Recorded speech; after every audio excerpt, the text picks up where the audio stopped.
Assalamualaikum warahmatullahi wabarakatuh.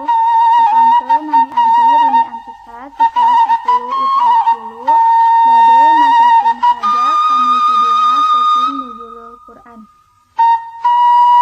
Na trotoar milaheung pas nepet pentang. Canggeus beueus ku hujan dua ringkasna. Hawar-hawar suara adzan belah wetan. Awor jeung klakson angkot motor jeung sedan.